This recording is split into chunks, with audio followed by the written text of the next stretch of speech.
নমস্কার বন্ধুরা, জ্যোতিষ ধর্মকথা ইউটিউব চ্যানেলে আপনাদের সকলকে আর একবার স্বাগত জানাই। আর সকলকে স্বাগত জানিয়ে চলে এলাম সাপ্তাহিক রাশিফলের অনুষ্ঠান। 1 এপ্রিল 2024 থেকে 7 এপ্রিল 2024 কেমন যাবে। আমরা সাপ্তাহিক রাশিফলের অনুষ্ঠানে 3টে পর্ব নিয়ে আলোচনা করি, আর এক একটি পর্বে 4টে করে রাশিকে নিয়ে আমরা আলোচনা করি। এটা আপনারা সকলেই জানেন। তো অবশ্যই বলবো, যদি আপনার জন্মরাশি জানা থেকে থাকে ভিডিওটি পুরো দেখবেন, ভালো লাগলে লাইক করবেন, শেয়ার করবেন, চ্যানেলটিকে সাবস্ক্রাইব করবেন। আজকে আমরা প্রথম পর্ব নিয়ে আলোচনা করব 4টে রাশি। 1 এপ্রিল 2024 থেকে 7 এপ্রিল 2024 এই সপ্তাহ কেমন যাবে। প্রথম পর্বে আমরা যে 4টে রাশিকে নিয়ে আলোচনা করতে চলেছি তা হচ্ছে মেষ রাশি, বৃষ রাশি, মিথুন রাশি আর কর্কট রাশি। চলে আসবো মেষ রাশি। মেষ রাশির জাতক বা জাতিকারা যারা রয়েছেন, এই সপ্তাহে দেখবেন আপনাদের ক্ষেত্রে শনি যেভাবে অবস্থান করছে তাতে কিন্তু আপনি আপনার একটা আত্মবিশ্বাসীর জায়গায় হার, একটা ভয় পাওয়ার একটা শক্তি আপনি ফিরে পাবেন। অর্থাৎ কোনো সিদ্ধান্ত নেওয়ার আগে আপনার দূরত্ব একটা কিন্তু দেখা দেবে, সিদ্ধান্ত সঠিকভাবে নিতে পারবেন না। যারা মেষ রাশির মানুষ রয়েছেন দেখবেন আপনি অবশ্যই বুঝতে পারবেন সব কিছু, কিন্তু সঠিক জায়গাটা অবলম্বন করতে পারবেন না। এই সপ্তাহে দেখবেন আপনি সমাজের অনেক সম্মানিত মানুষের সাথে শুধু যোগাযোগ করতে পারবেন। এই সময়ে আপনাকে তাদের বিভিন্ন অভিজ্ঞতা থেকে আপনার কৌশল, নতুন পদ্ধতিতেও কাজ করতে দেখা যাবে, যেটা আপনাকে আপনার স্বপ্ন, আপনার জ্ঞানের সাথে কোনো অর্থ বিনিয়োগ করার একটা জায়গায় কিন্তু নিয়ে যাবে। চন্দ্র রাশির সাথে সম্পর্কিত যে গ্রহদের অবস্থান, অশুভ রাহুর উপস্থিতি আপনাদের ক্ষেত্রে কিছু সমস্যা আসতে পারে। কোনো লোকের অজান্তে কোনো হস্তক্ষেপের কারণে আপনার কোনো পরিবারের সদস্যদের উপরে কোনো কিছু সমস্যা তৈরি হতে পারে, যার প্রভাব আপনার কিন্তু কথাবার্তার মধ্যে সেটা আসতে পারে। এই সপ্তাহে দেখবেন আপনি যে ব্যবসা করছেন, আপনার সেই ব্যবসা ক্ষেত্রে যে কঠোর পরিশ্রম করে চলেছেন, সেই ব্যবসায়িক ক্ষেত্রে ভালো জায়গা আপনি কিন্তু কিছুটা হলেও পাবেন। সুখের একটা জায়গা আপনি সপ্তাহের শেষের দিকে দেখতে পাবেন। নিজের যে কৃতিত্ব, সেই কৃতিত্ব কিন্তু অবশ্যই আপনি পাবেন, ঈশ্বর আপনাকে দেবে। সঠিক জায়গাটা আপনাকে ধরে রাখতে হবে।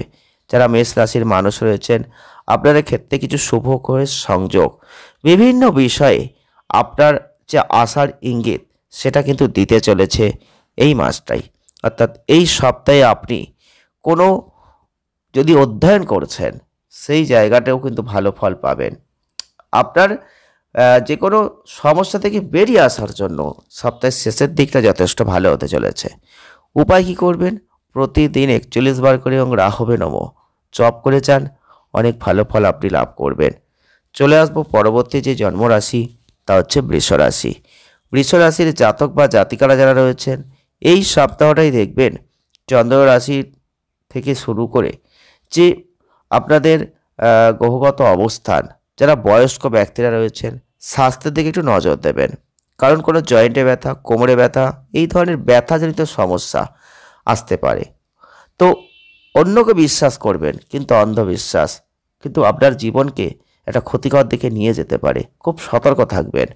আর্থিক বিষয়ে এই সপ্তাহে আপনার সাথে অনুরূপ কিছু ঘটতে পারে। কোনো বিশেষ জিনিস বা ব্যক্তিকে অন্ধভাবে বিশ্বাস এই সপ্তাহে করবেন না। এই সপ্তাহে চন্দ্র রাশি থেকে দ্বাদশভাবে বৃহস্পতি আপনার অপ্রয়োজনীয় জিনিস, অর্থ, এগুলো আপনার পক্ষে আপনার পিতামাতাকে প্রকাশ করতে পারে। এটা অবশ্যই বলবো আপনাকে খুব সতর্কতার সাথে এই সপ্তাহটা অবলম্বন করতে হবে অর্থনৈতিক এবং কর্মজীবনে। কিছু শুভ প্রভাব কর্মজীবনে আপনি পাবেন, আপনি ভালো ফলও লাভ করবেন। এই সময়টা আপনার প্রচেষ্টা, আপনার পূর্বাগত মানসিক জায়গাটা, আপনার লক্ষ্য উচ্চতর যে অর্জন করার অপরিসীম শক্তি, সেগুলো কিন্তু আপনি সফলতা পাবেন যদি সঠিক সিদ্ধান্ত নিতে পারেন। আপনি যদি রাজনীতি করেন, সমাজসেবা করছেন, তাহলে সেরা জায়গা পাবেন। এটা আপনার জন্য এই সপ্তাহে ভালো। তথ্য প্রযুক্তি বিষয়ক যদি কোনো কাজ করছেন, সেটাও ভালো হতে পারে।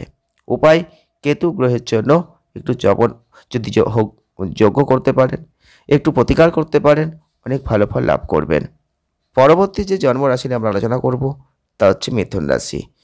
মিথুন রাশির জাতক বা জাতিকারা যারা রয়েছেন, এই সপ্তাহটা দেখবেন আপনি দৌড়াদৌড়ি করবেন। দৌড়াদৌড়িতে পূর্ণ সপ্তাহ যে কারণে আপনি মেজাজ হারিয়ে ফেলবেন, আপনার আগ্রাসন দেখা যাবে, আপনি সবার সাথে কথা বলবেন, নিজেকে সম্পূর্ণ মনেও করবেন। তবে এই সপ্তাহে অর্থের ক্ষেত্রে আপনাকে খুব সাবধানে চিন্তাভাবনা করে এগোতে হবে। কারণ কোনো পুরনো যদি বিনিয়োগ থেকে থাকে তবে সেখান থেকে কোনো লাভ আপনি এই সপ্তাহে পেতে পারেন। আপনি অন্যের অপ্রয়োজনীয় চাহিদা পূরণ করতে যাবেন, আপনি কিন্তু অর্থনৈতিক সমস্যায় এই সপ্তাহে পড়ে যাবেন। তাই সেদিকটা খুব সতর্কতা রাখবেন। ভাই বোনদের স্বাস্থ্য অর্জন করবেন। অবশ্যই কিছু ভালো টাকা খরচ হওয়ার সম্ভাবনা এই সপ্তাহে থাকছে। তো আপনাকে দায়িত্ব কিছু পালন করতে হবে। চন্দ্ররাশির সাপেক্ষে শনির যে অবস্থান, এই সপ্তাহে ঊর্ধ্বতন উচ্চপদস্থ কর্মকর্তাদের কাছ থেকে সম্পূর্ণ প্রশংসা অর্জন করবেন, সমর্থন পাবেন। আর এই সময় আপনাদের ক্ষেত্রে বলবো কিছু শুভকরের প্রভাব আপনি কিন্তু দেখবেন।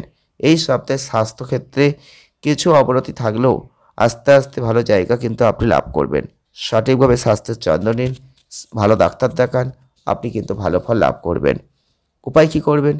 প্রতিদিন প্রাচীন পাঠ বিষ্ণু সহস্রনাম জপ করুন, অনেক ভালো ফল লাভ করবেন। পরবর্তী যে জন্মরাশিটা আমরা আলোচনা করব তা হচ্ছে কর্কট রাশি।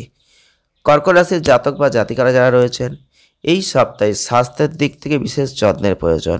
সকাল সন্ধ্যায় পার্কে যাবেন, 30 মিনিট হাঁটাচলা করবেন, যতটা সম্ভব ধুলোবালিটা এড়িয়ে যাবেন।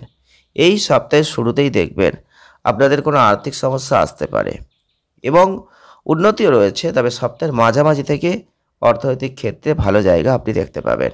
এই সপ্তাহে আপনার প্রতি যে আচরণ মানুষজনের, সেটা অনেকটা কষ্টদায়ক হতে পারে।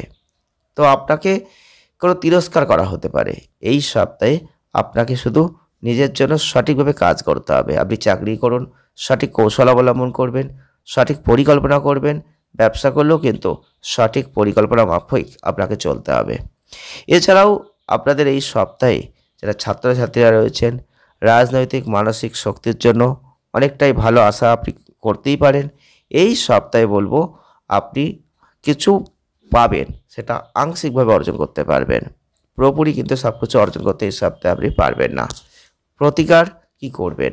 প্রতিদিন 11 বার করে ওং সময় নমঃ জপ করুন, অনেক ভালো ফল আপনি লাভ করবেন। চলে আসবো পরবর্তী দ্বিতীয় পর্ব নিয়ে। ততক্ষণের জন্য ভালো থাকুন, সুস্থ থাকুন, আনন্দে থাকুন। ধন্যবাদ।